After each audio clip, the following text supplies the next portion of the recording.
entonces vamos a comenzar con el temario de técnica quirúrgica.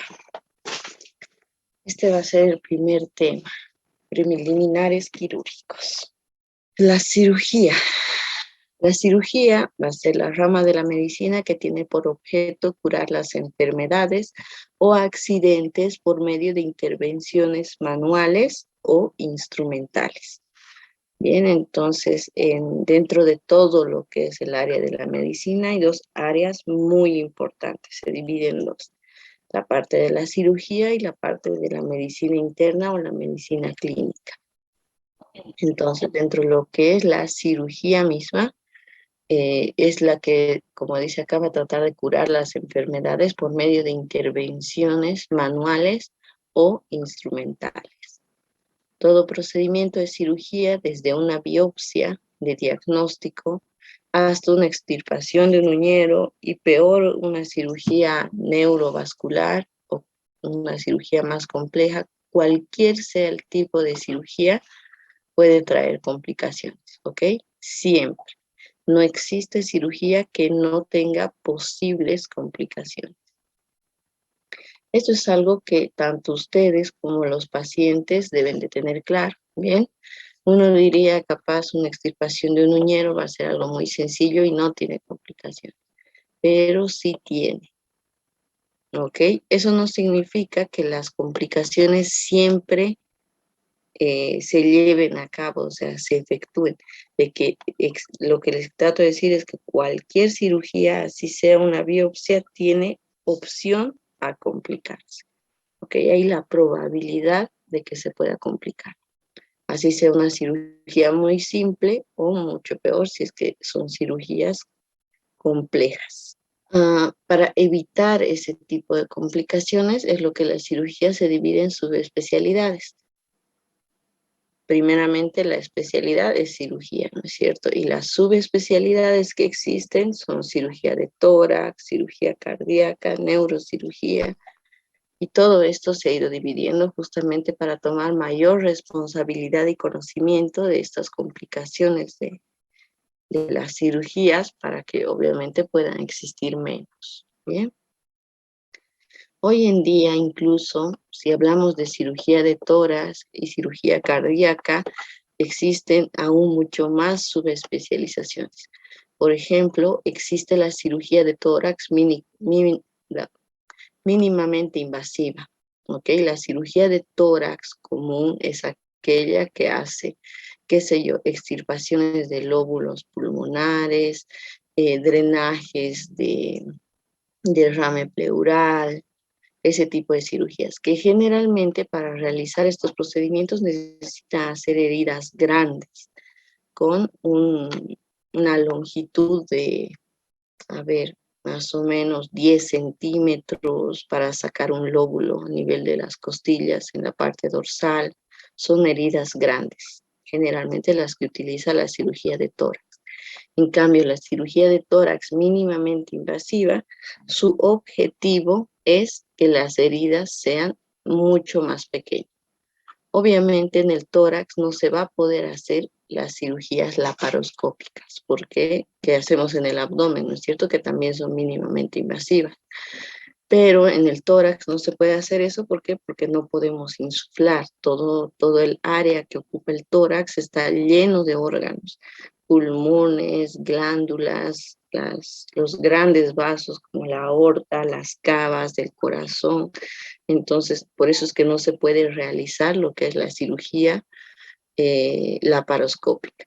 Pero se han dado maña los cirujanos y hoy existe lo que es la cirugía mínimamente invasiva de tórax, de lo que para extirpar un lóbulo tenían que usar una incisión de 12 centímetros más o menos. Hoy en día existen técnicas que aún no están del todo aprobadas, ¿no? He visto que siguen como en tema de ensayos, que tiene unas heridas de 4 centímetros, 3 centímetros. A través de 3 centímetros intentan extirpar un lóbulo, o la cirugía de tórax. Bueno, ha sido una cirugía cardíaca mínimamente invasiva que he visto.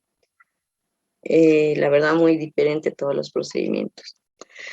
era acerca de un cambio valvular, o sea, una cirugía cardíaca, un cambio valvular, que lo han realizado por la parte posterior, o sea, para hacer una cirugía cardíaca de recambio valvular, hoy en día, en la mayor parte del mundo, se realiza una esternotomía.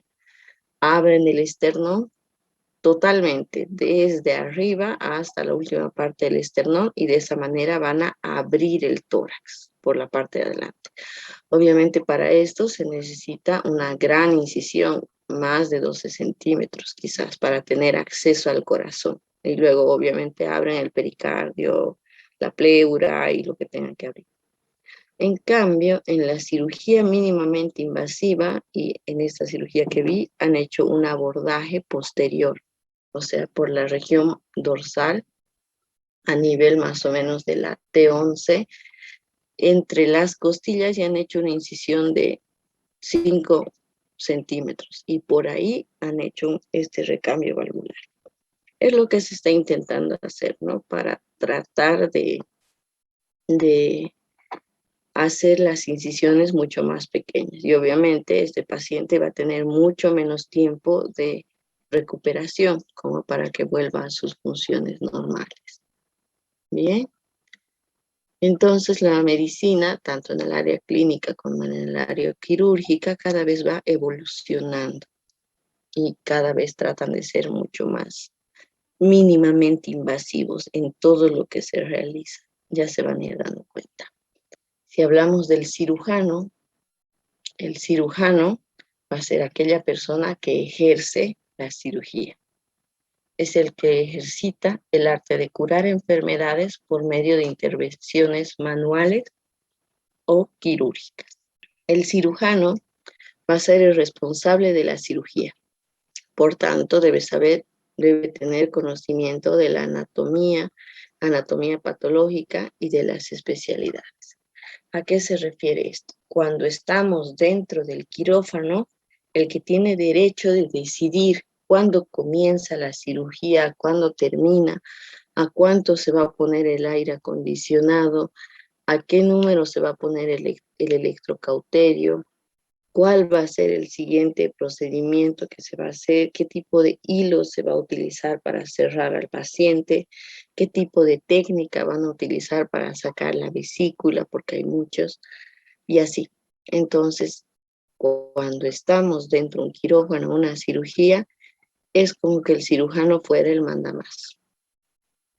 Si es que existe otro cirujano de la misma especialidad o subespecialidad, uno de los dos tiene que decidir cuál va a ser el cirujano principal. Y el cirujano principal va a ser este que decide todo. Esto conlleva una gran responsabilidad. Claro que para el cirujano, digamos, es muy lindo ser dueño y señor del quirófano, ¿no es cierto?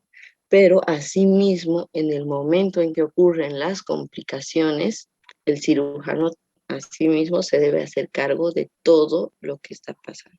Bien, debe tener siempre en su cabeza esta opción de decidir, ok, qué sé yo, se ha roto el ventrículo, bien, usted agarre aquí, usted trae un hilo, usted un cardioversor, usted avise a la familia que había una complicación, ¿por qué? Porque se puede morir en cuestión de segundos, así, entonces, y él tiene que organizarlo todo. Y este cirujano, esta persona debe tener algunas cualidades. De entre ellas, la responsabilidad. Cuando hablamos de responsabilidad del cirujano, se va a referir a que se supone que es un estudio serio del enfermo. El cirujano debe saber el nombre del paciente, la edad, si el paciente es tabaquista, si el paciente, qué sé yo, es una colecistectomía, una de las cirugías más comunes, una laparoscópica. Debe saber si el paciente tiene antecedentes de cáncer, si su mamá ha tenido cáncer, si su papá ha tenido cáncer, si el paciente es alérgico a alguna medicación, ya sea anestésica, antibiótica. El cirujano debe saber cómo era la ecografía del paciente, cuánto de TP tenía antes de ingresar al quirófano, que no sé, todo. el cirujano debe tener conocimiento si el paciente tiene alguna variación anatómica de alguna arteria, de alguna vena, ¿bien? Entonces el cirujano debe tener conocimiento total y entero de su paciente. Además de la técnica quirúrgica que vaya a realizar, obviamente, ¿no? Si va a hacer una cirugía laparoscópica, él tiene que saber cómo va a sacar la vesícula, por qué orificio.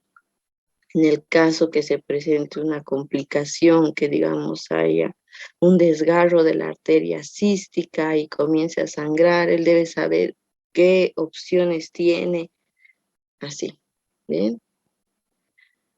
Otra cualidad del cirujano es la probidad. La probidad se refiere a la bondad, a la rectitud, a la integridad y honradez que debe tener el cirujano. Entonces el cirujano agarra la ecografía y si digamos el paciente está con dolor abdominal, es un abdomen agudo. Entonces el cirujano debe decir si es que realmente necesita una cirugía, o sea, si es un abdomen agudo, sí va a requerir la cirugía, pero si solamente es un dolor abdominal entre que va y viene y no existe doble pared a nivel de la vesícula, no existe líquido libre en la cavidad abdominal, entonces capaz es una colecistitis, pero que aún no requiere la cirugía de emergencia. Entonces el cirujano debe ser honrado y decirle al paciente, esta es tu patología, pero no tiene la indicación. ¿Bien? ¿Por qué les explico un poco esto? Porque existen muchos, bueno, no solo cirujanos, en realidad esto puede pasar en cualquier área de la medicina. En caso de que vean el dolor del paciente y le digan, bueno, no te operas, aunque no tenga indicación. ¿Bien? ¿Por qué? Porque de eso, obviamente, el cirujano va a ganar un buen dinero. Entonces, en ese sentido se refiere a que el cirujano debe ser recto, íntegro, honrado, es decir, si realmente requiere ese tipo de cirugía o no requiere. Bien, ¿por qué? Porque no se debe olvidar que el enfermo es un ser humano que sufre y siente su enfermedad. Bien, entonces el cirujano es esa persona que se tiene que comprometer con el paciente, como si se lo estuviera haciendo a él mismo. ¿Ok? Otra cualidad que debe tener el cirujano, y esto es muy importante y se va desarrollando con el tiempo, es la resistencia física. Yo siempre les cuento esta parte porque, bueno, eh, aquel que se dedica a la cirugía y aquel que se dedica a la clínica es como que una vida diferente. El paciente, perdón, el médico que es cirujano va a tener que necesitar mucha resistencia física. Yo les cuento que cuando estaba rotando cirugía en el internado, siempre les cuento esto porque nunca me olvido cómo de desgastante era hacer esa rotación. Iniciamos como a las 7:30 de la mañana con un cirujano que hoy es un gran amigo mío. Este cirujano es un capo, hace las colecistectomías en menos de 15 minutos, alrededor de 15 minutos, 12 minutos, 13 minutos, una colecistectomía entera, laparoscópica, ¿no? Entonces, este cirujano tenía en toda la mañana como 15 pacientes más o menos que íbamos a operar. Entonces, obviamente, como les digo, él sabía cuál era el paciente que tenía la colecistectomía, que, no sé, tenía probabilidad de convertirse en una cirugía abierta, o cuál era el que tenía antecedente de un cáncer de vesícula, entonces para ir buscando, ¿no? Así, entonces operábamos, hoy no, desde la mañana hasta la tarde, casi sin almorzar, cansadísimos, trasnochados, es muy agotador. Y encima en el lugar donde yo hice internado no habían residentes. Entonces, los únicos que le ayudaban a los cirujanos éramos nosotros. Entonces, pucha, operamos como primer ayudante un montón, todo tipo de cirugías. Entonces, era muy agotador. Incluso una vez, nunca me olvido, estuvimos, bueno, he asistido en una cirugía de cadera que ha durado como 10 horas más o menos. Era una cirugía de cadera complicada, obviamente. Y bueno, durante esas 10 horas, cuando uno es primer ayudante o cirujano, tiene que estar totalmente entregado a la cirugía. Imagínense 10 horas en una misma cirugía. Ahí ya te da hambre, te da sueño, te duelen los pies, te duelen las manos de estar en esas posiciones, porque encima, si se dan cuenta, y vamos a ir viendo más adelante, los cirujanos tienen los guantes estériles, el traje estéril, entonces, qué sé yo, si el barbijo le hace cosquillas a su nariz, no se va a poder rascar, o sea, está como que totalmente limitado y entregado a la cirugía. Si quiere ir al baño, no puede ir al baño, ¿ok? Entonces, realmente los quirófanos te crean resistencia física, ¿sí? Sí o sí. Yo incluso recuerdo en esas rotaciones que no me daba tiempo ni para desayunar ni para almorzar. Todos esos 3 meses que he rotado con él. Obviamente aprendí un montón. Sentía que yo ya podía hacer la colecistectomía, pero el cansancio físico, el hambre, he adelgazado un montón. Creo que ha sido la época que más flaca he estado en el internado. Lo único que comía era chocolates entre cirugías. Entonces, cuando iba a traer al paciente, iba a traer los estudios, agarraba los 2 chocolates, lo ponía en mi boca y volvía a entrar al quirófano. Entonces, esta especialidad requiere mucha resistencia física, ¿bien? Y también habrán escuchado que hay algunos estudiantes que capaz no estaban o no sabían el ritmo del quirófano y que se desmayan en quirófano.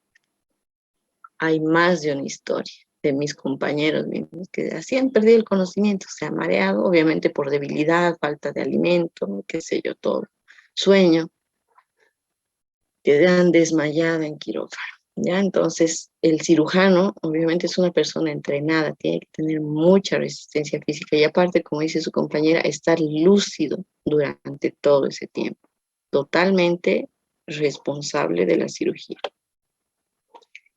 ¿Qué más? Dominio de sí mismo. Esta cualidad le permite mantenerse sereno y decidido ante una dificultad operatoria que pueda presentarse. Respecto de esto, yo no sé si les he comentado, capaz el anterior semestre, que había una situación en la cual yo he admirado realmente al cirujano con el que estaba. ¿Por qué? Porque, bueno, era ya en la residencia, una cirugía a corazón abierto, estábamos haciendo, si no me equivoco, era una valvuloplastía y se ha perforado el ventrículo. Ustedes se imaginarán lo que significa que se perfore el ventrículo. O sea, prácticamente es una muerte inminente, ¿no es cierto? Entonces yo estaba aterrada, ¿por qué? Porque no sabía qué es lo que seguía. Entonces el cirujano, todo sereno, ha detenido toda la cirugía, ha puesto su mano sobre el ventrículo y ha dicho, así como les comenté hace, tú vas a avisar a la familia. Tú saca este tipo de hilo y ponerlo en bomba al paciente. Tú así. Nos ha dado una función a cada uno de los que están. Obviamente todos éramos médicos que habíamos estado en más de 10 valvuloplastías, pero igual esta situación era algo que se nos salía de las manos a todos. Entonces, pero lo que me impresionó es que, o sea, yo estaba asustada, así casi temblando, y él totalmente sereno. No es que no estaba preocupado, obviamente, estaba preocupado porque toda la cirugía es responsabilidad de él, pero así nos ha mantenido, o sea, se ha tratado de mantenernos serenos a todos. Así nunca olvido el corazón perforado en mi mano. Me dijo, tú agarra aquí mientras yo me preparo todo para hacer la sutura. Así, una locura. Entonces, como se darán cuenta, en ese momento, si el cirujano se desestabiliza y dice, no, ¿por qué se me ha roto el ventrículo? O sea, eso no sirve de nada. Los segundos en ese tipo de complicaciones valen oro. Entonces, los cirujanos deben tener eso, dominio de sí mismo, ¿bien? Mantenerse sereno, así sea que se está cayendo el mundo, que existe un terremoto en plena cirugía. El cirujano debe ser la persona más serena del mundo. ¿Bien? Y decidido además. O sea, vamos a hacer esto. Él decide y los guía a todos a, a seguir ese camino. ¿Bien? Porque las dificultades siempre están ahí. ¿Qué más? El cirujano también debe tener la cualidad de maestro. En realidad todos los médicos, a mi parecer, no solo los cirujanos, sino todos los médicos debemos tener esta calidad de maestro, de que todo lo que uno sabe, ¿de qué sirve el egoísmo? De nada, porque todos siempre vamos a tener un colega al lado que va a saber un poquito más o un poquito menos que nosotros. Entonces siempre el cirujano, el médico debe transmitir esa experiencia recogida y acumulada. ¿Bien? Debe ser siempre un libro abierto, qué sé yo, enseñar técnicas para nudos, para sujetar la pinza, porque aquí, digamos, yo les puedo hablar 21.000 cosas, pero la práctica va a ser lo que los va a hacer buenos cirujanos en caso de que alguno quiera seguir el camino de la cirugía, que es bastante apasionante, ¿no? A la mayoría siempre le llama mucho más la atención la cirugía durante lo que es el transcurso de la facultad. Bien, el cirujano deberá poseer la habilidad innata y susceptible de perfeccionarse.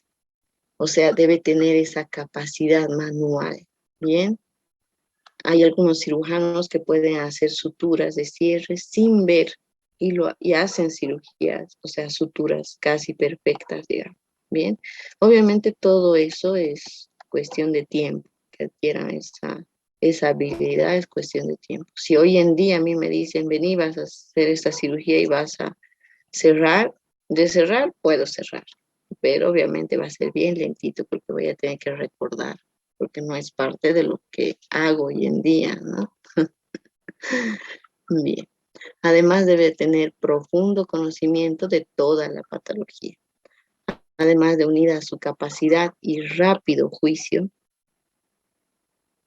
esta para mí es una característica muy importante del cirujano, que debe tener rápido juicio, o sea, debe tener esa capacidad de decidir súper rápido ante las complicaciones, ante qué cirugía le va a ofrecer al paciente, debe tener una habilidad para un rápido juicio. Y aparte, como les decía, equilibrio mental. Y esto le va a permitir resolver cualquier problema clínico durante la operación. Bien, hasta ahora hemos hablado de las funciones y las cualidades del cirujano. Ahora sabemos que en el quirófano, el cirujano si está solito no puede hacer nada. Siempre va a necesitar de ayudantes. Bien, ¿quiénes son los ayudantes? Van a ser aquellas personas, sí o sí tienen que ser médicos, o bueno, también estudiantes de medicina, pero aquellos que van a colaborar con el cirujano.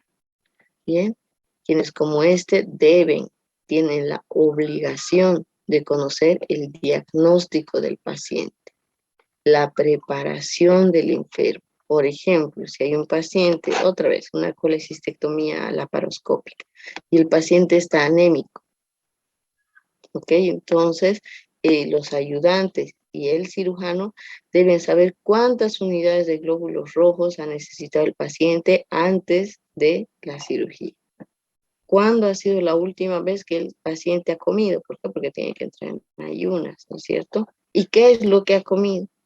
Así. Tanto el cirujano como los ayudantes deben tener completo conocimiento del paciente. Todo, haber estudiado sus radiografías, sus ecografías, sus laboratorios, sus variantes anatómicas, las posibles complicaciones, todo antes de la cirugía.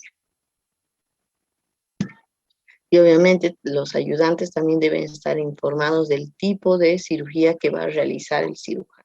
O sea, el cirujano ya lo tiene en su cabeza y les tiene que decir, ok, hoy día vamos a entrar de manera laparoscópica, vamos a hacer una extirpación de la vesícula, primeramente aislando la arteria cística y luego así. Bien, les debe, para que ellos sepan cómo le van a ayudar, ¿no es cierto? Bien, ahora vamos a ver que no todos los ayudantes tienen el mismo nivel, digamos.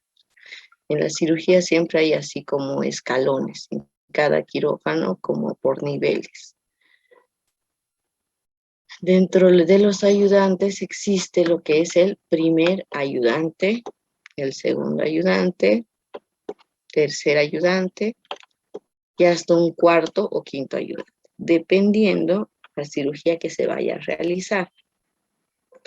La función del primer ayudante es que va a ser el colaborador directo, capaz de proseguir cualquier intervención que el cirujano quede imposibilitado de terminar. Por lo tanto, el primer ayudante generalmente es otro cirujano de la misma especialidad. Si, como les decía, estamos haciendo una cirugía cardiovascular y algo le pasa al cirujano, qué sé yo, se desmaya, ha tenido una crisis hipertensiva, no sé, lo que sea, o finalmente a algunos les pasa esto, que se va el cirujano y dice, ya he hecho lo difícil y me voy. Y a veces ocurre eso. Entonces, en ese caso, el, el primer ayudante debe ser una persona que esté casi al mismo nivel del cirujano, o sea, al mismo nivel de conocimiento. Bien, que pueda continuar la cirugía en cualquier punto que el cirujano la deje, por cualquier motivo. El cirujano deja la cirugía por cualquier motivo y ahí debe ser donde el primer ayudante debe tener la capacidad de continuar hasta terminar la cirugía. Luego vamos a ver lo que es el segundo ayudante. El segundo ayudante puede colaborar en operaciones más simples. Por ejemplo, las tareas que le van a dar al segundo ayudante va a ser cerrar la piel, digamos. Es algo muy sencillo. Entonces ya han sacado la vesícula, si tenía cáncer ya han sacado una biopsia, qué sé yo. Y el segundo ayudante lo único que va a hacer es sujetar algunas pinzas, algunas tijeras durante la operación y capaz al final lo que haga es cerrar la herida. Poner las gasas, bueno, primeramente hacer la sutura de cierre y después poner las gasas, mandar al paciente a recuperación y así. Este segundo ayudante puede ser residentes de la especialidad, internos o hasta estudiantes de medicina. ¿Bien? El tercer ayudante no siempre está presente. Por eso, como les digo, depende qué tipo de cirugía sea. El tercer ayudante puede ser un interno, un alumno de pregrado, alguien que pueda colaborar en cosas mucho más pequeñas. ¿Ok? Entonces, como estarán dándose cuenta, la tarea del primer ayudante es fundamental, del segundo ayudante también, porque va a participar en la cirugía. A partir del tercer ayudante en adelante ya son tareas mucho más leves, digamos. Bien, puede haber, como les digo, un cuarto ayudante, quinto ayudante, dependiendo la cirugía que se esté realizando. Aquí tengo una imagen de un quirófano donde podemos ver aquí atrás al médico anestesiólogo, una capa que separa la cabeza del paciente y toda la parte que no es estéril de aquí, de esta tela para allá. Este en realidad se llama campo estéril. De este campo estéril para allá, la región no es estéril. ¿Ok? Entonces ahí el anestesiólogo puede tocar con guantes no quirúrgicos, con sus manos, la cara del paciente, el tubo endotraqueal en caso que esté intubado. Este es el anestesiólogo.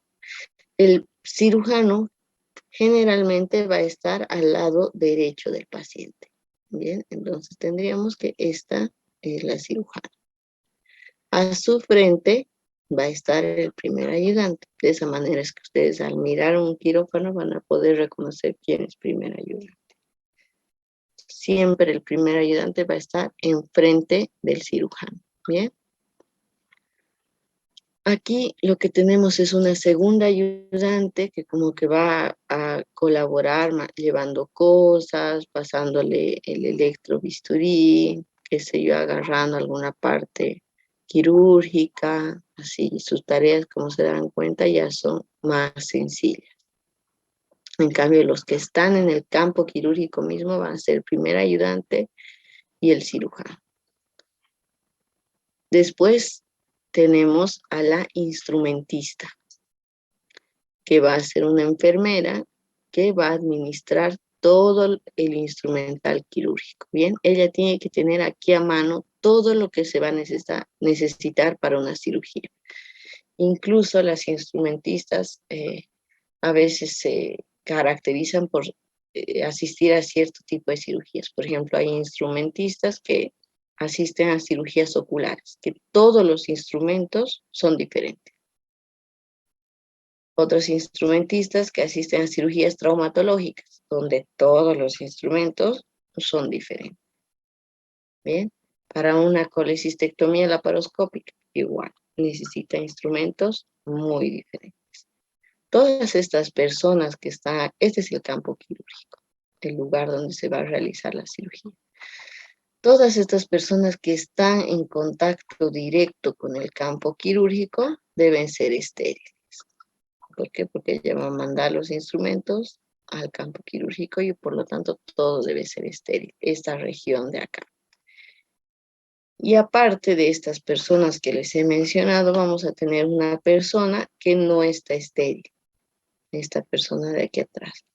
A esta persona le vamos a llamar circulante. La función del circulante va a ser proporcionar algunos instrumentos o sueros o suturas o mallas, lo que pueda necesitar aparte de lo que ya tiene el instrumentista. Bien, cosas no estériles, qué sé yo, la malla que le iba a poner a una hernia se cayó, ya no es estéril, no sirve. Entonces, ¿qué hace el circulante? Va a correr a farmacia, pedir una malla, qué sé yo, de 5x7 y la va a traer corriendo hasta el quirófano. Entonces, para eso es que va a servir el circulante. A veces incluso a los estudiantes de medicina les ponen de circulantes. Durante su carrera, durante el ejercicio, van a hacer de todo.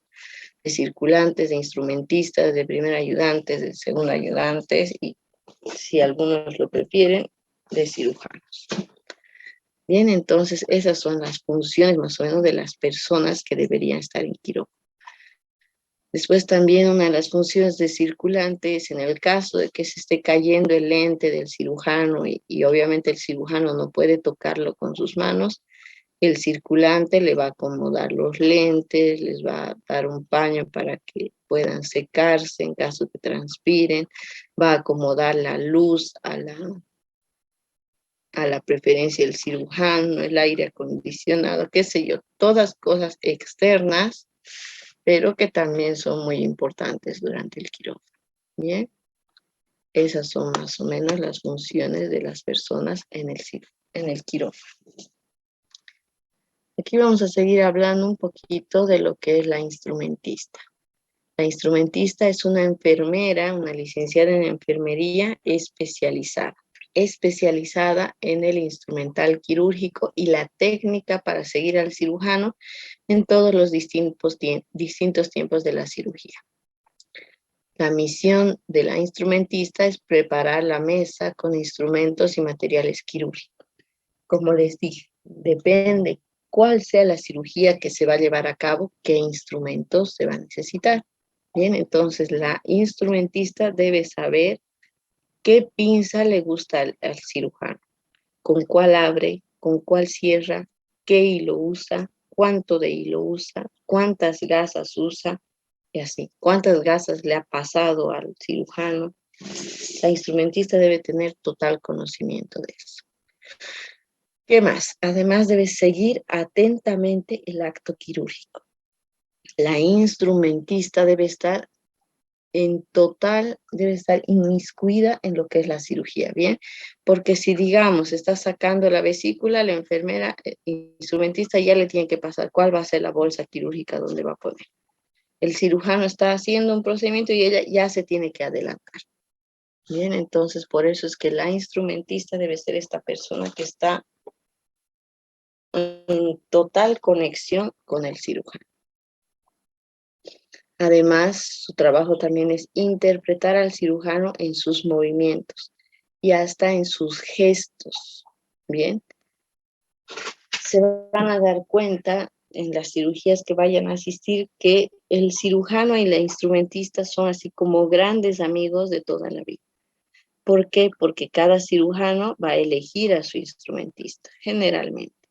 El cirujano y la instrumentista van a ser personas que trabajan durante años. El cirujano en una institución siempre va a tener su instrumentista preferida, la cual le entiende mejor y le sigue mejor durante la cirugía.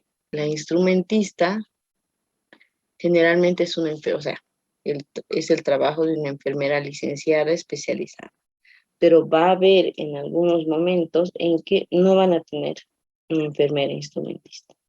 Entonces les va a tocar hacer de instrumentista. Bien, no va a ser algo muy frecuente, pero puede ocurrir en alguna ocasión. Y es por eso que ustedes deben tener un conocimiento de todas las cosas que se realizan y se necesitan en cirugía. Bien, obviamente esto se van a ir dando cuenta y depende del tipo de cirugías que vayan a ver o les vaya a gustar más. Bien, como les decía, aparte de los ayudantes, la instrumentista, vamos a tener al personal auxiliar circulante. La función del personal auxiliar circulante va a ser el encargado de colaborar en las tareas al instrumentista y al equipo quirúrgico, proporcionando materiales e insumos con técnica estéril. Ellos se encargan del mantenimiento y la limpieza del departamento quirúrgico con todos los elementos. Qué sé yo, como les decía, mover las luces, activar el aire acondicionado, traer sueros, traer paquetes de glóbulos rojos en caso de que existen hemorragias. Esas son sus funciones del personal auxiliar circulante. Ahora, si seguimos con el departamento quirúrgico, vamos a ver que existen distintas áreas importantes dentro del quirófano. Dentro de las áreas importantes del quirófano vamos a tener que existe, bueno, dentro del departamento quirúrgico existe lo que es el quirófano, precisamente dicho. Una sala de quirófano es para cirugías grandes, ¿por qué? Porque tiene más equipos. En cambio, otra sala de quirófanos que tiene menos equipo para cirugías pequeñas o no tan invasivas. Justamente enfrente de esas salas quirúrgicas lo que se va a tener es el área de recuperación.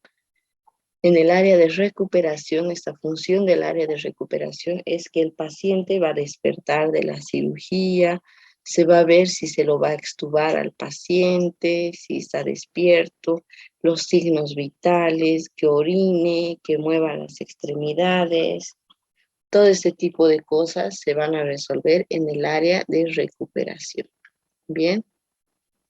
En el caso que estemos hablando de cirugías de vesícula biliar, las colecistectomías, van a tener un área de recuperación que va a consistir en una camilla, un tensiómetro, un portazuero y ya está. ¿Por qué? Porque son cirugías muy sencillas.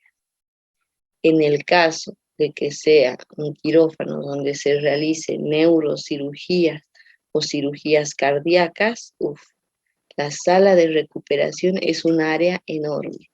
Ya, allá en Argentina teníamos salas de recuperación que tienen respiradores, monitores intracardíacos con catéteres que podemos medir cuánto de presión tiene el ventrículo derecho, presión del ventrículo izquierdo, presión de la aorta, cantidad de sangre, unos aparatos para medir la cantidad de oxígeno en la sangre arterial, cantidad de oxígeno en la sangre venosa. Bien. Entonces, dependiendo qué tipo de cirugías se realicen en los quirófanos, va a ser la complejidad del área de recuperación. Bien, en cardiología hay una subespecialidad que se llama así justamente, recuperación cardiovascular. ¿Por qué? Porque una cosa es la cirugía, sacar válvulas, meter válvulas y hacer bypass. Esa es una cosa. Pero otra cosa bastante compleja es la recuperación cardiovascular. Retornar al paciente a lo que era, despertarlo, extubarlo, porque a veces durante la cirugía, como a veces son cortas, no existen las complicaciones, no se han presentado las complicaciones. A veces las complicaciones se dan después, en caso que no haya sido bien cerrado un bypass.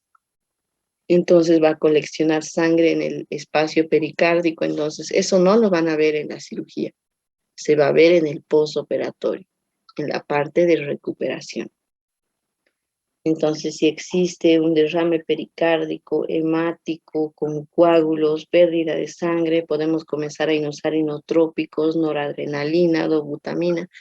Entonces, dependiendo, como les digo, cuál sea la cirugía, de eso va a depender la complejidad de la sala de recuperación. ¿Bien?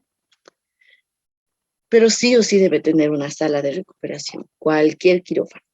Aquel lugar donde el paciente va a recuperar la conciencia, va a despertar, va a comenzar a hablar, qué sé yo, todas esas cosas. Aparte de la sala de recuperación, debe tener un lugar donde se van a esterilizar los instrumentos. Todo lo que se vaya a utilizar en quirófano, ya sea la ropa de quirófano, ya sea las pinzas, ya sea, no sé, todo lo que se tenga que esterilizar va a pasar al área de esterilización. Y ahí obviamente las enfermeras van a tener sus equipos de esterilización y los van a ir esterilizando y poniendo fechas, cuándo ha sido el día de la esterilización, las fechas de vencimiento y todo eso, y armar todos los paquetes según la cirugía que corresponde. Aparte de eso, tenemos que tener, bueno, sí o sí un quirófano, un departamento quirúrgico tendría que tener un área de descanso, un área en donde puedan tomarse un agua, un refresco, capaz de almorzar, algo así. ¿Ok? Entonces, esas son las partes del departamento quirúrgico. También debe haber un área donde va a estar la anestesia, pero eso es dentro los quirófanos mismos, que estén el equipo de anestesia, el respirador. Bien, ¿qué más? Además de eso, también debe haber un área donde va a ser donde se van a vestir, ¿no es cierto?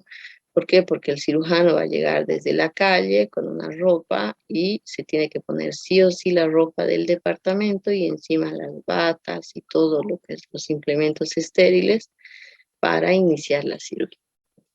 Entonces, de todo eso va a ser el departamento quirúrgico. Bien, obviamente van a ver que hay departamentos quirúrgicos muy complejos, muy grandes, y otros que son muy sencillos. Respecto del departamento quirúrgico, habíamos visto que tiene la sala de quirófano mismo, o sala de operaciones. Esta sala de operaciones, sus paredes tienen que ser lisas, de ángulos redondeados, herméticas, con unas áreas de comunicación con los otros ambientes. No tiene que ser no tiene que ser un ambiente del todo aislado. ¿Por qué? Porque se tiene que comunicar en el caso de que haya una emergencia y necesite un cardioversor o qué sé yo, necesite otro respirador. Así se tienen que comunicar con las otras áreas. Tienen que estar cerradas sí o sí por puertas de vaivén. Bien, ¿por qué? Porque ustedes se darán cuenta que cuando se hace el lavado quirúrgico, no pueden tocar las puertas, o sea, no pueden abrir una manija. Entonces, como no van a abrir una manija, las puertas de los quirófanos no deben tener manijas.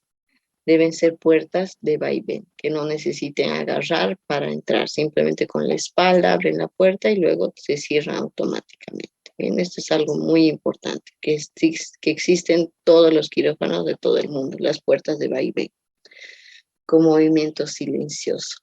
Además debe tener espacio para las vitrinas. ¿Qué va a haber en las vitrinas? Va a estar un stock de soluciones fisiológicas, plasmas crioconservados, medicamentos, antibióticos, anestésicos, analgésicos, antialérgicos, bien, que son los básicos que debería haber en un quirófano. Negatoscopios, que va a ser el lugar donde van a poner las placas de rayos X, las resonancias, las tomografías, que las tienen que ver durante la cirugía en caso que tengan alguna duda, así. Tiene que estar pintado de un color verde o gris claro, ¿bien? Sin brillo. ¿Por qué? Porque eso va a evitar la dispersión de la luz. La luz es muy importante en el área quirúrgica, ¿bien? El piso debe ser de manera uniforme, con leve inclinación hacia un desagüe para facilitar su limpieza.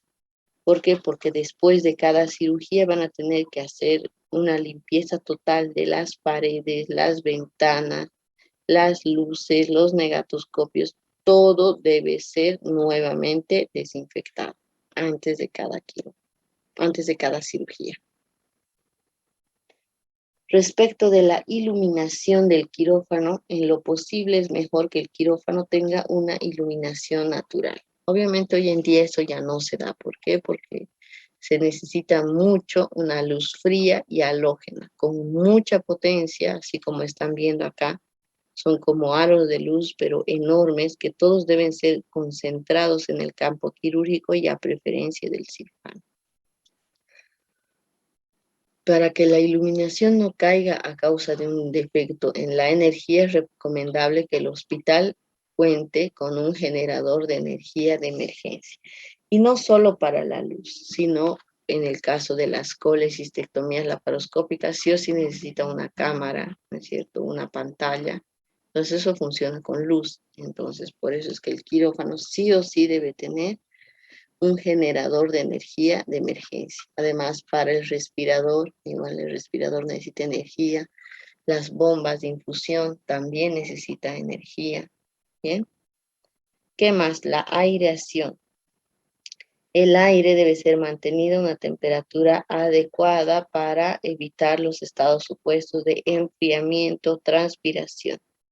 La temperatura ideal oscila entre los 25 y 27 grados dentro del quirófano. Pero como les dije, eso va a depender del cirujano. Si el cirujano quiere más alto, más alto. Si quiere más bajo, más bajo. Ahora vamos a ver un poquito de los elementos del quirófano. Entre los elementos del quirófano vamos a tener la mesa de operación. La mesa ideal es aquella que permite las posiciones más variadas con rapidez y seguridad. La mesa de Kervin es universalmente conocida y aceptada. Es un modelo del cual derivan todas las mesas que se usan actualmente en cirugía general. La mesa de Kervin es la que están viendo ahí. Es una mesa delgada que tiene la capacidad, aquí como están viendo, tiene unas palanquitas en las cuales van a poder subir toda la camilla, bajar toda la camilla, inclinar hacia la derecha, inclinar hacia la izquierda, hacer una inclinación con la cabeza arriba, una inclinación con las piernas más arriba que la cabeza, y así. Bien, es la mesa universalmente conocida, que sí o sí hay una de estas en todos los quirófanos. A partir de eso hay mesas que se clasifican por especialidades, como por ejemplo la que están viendo ahí. Esta es la mesa de Putty, que se utiliza para cirugía ortopédica. Tiene la diferencia en que va a tener un soporte para las extremidades, tanto superiores como inferiores. Bien. Esa es la característica principal de la mesa de Putty. ¿Por qué? Porque si digamos tienen que hacer una cirugía de esta rodilla, entonces de la mesa de Kervin es medio complicado porque el cirujano se tendría que parar de este lado y va a tener que le interrumpe una de las piernas.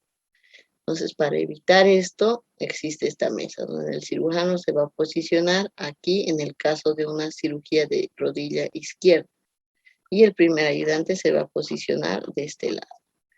¿No es cierto? Entonces, para eso es que sirven las variaciones de las mesas. Luego tenemos la cirugía de overload, que es la mesa para cirugía torácica. Permite al enfermo adquirir la posición de decúbito ventral, o sea que esté echado de pancita, sin que dificulte la mecánica respiratoria.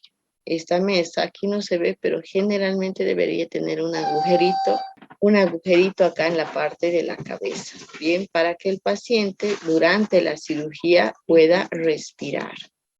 Luego, otro tipo de mesas que también tenemos en el quirófano, que es algo muy común, es la mesa de Mayo. De acuerdo al tipo de cirugía y requerimiento del cirujano, la mesa curva también puede ser utilizada para instrumentar. Esta mesa de Mayo, en realidad la mesa de Kervin y la mesa de Mayo son aquellos tipos de mesas que se encuentran en todos, absolutamente todos los quirófanos. Bien. Esta mesa de Mayo, como dice acá, sirve para colocar el instrumental. A la mesa de Mayo le ponen como una funda superior donde van a colocar todos los instrumentos quirúrgicos que se vaya a necesitar durante la cirugía. Tiene esta característica de que tiene la base, un soporte y la mesa va a ir de este lado. ¿Por qué tiene solamente un soporte? ¿Por qué? Porque la canilla, la mesa de Kerbine, tendría que ir aquí debajo donde estoy dibujando. Bien, y aquí el paciente obviamente. Entonces la mesa de Mayo, que va a hacer que los instrumentos queden por encima del paciente, pero no entre sus piernas ni encima de su barriga, sino sobre la mesa de Mayo. Bien, pero que esté muy, muy cerquita al acceso del cirujano, cosa que el cirujano tenga la posibilidad de ver qué instrumentos están para decirle a la enfermera, sí, pásame esa pinza, no la otra, sí. Bien, esa es la mesa de Mayo, que está en todos los quirófanos. El equipamiento. El quirófano también necesita una infinidad de aparatos y accesorios.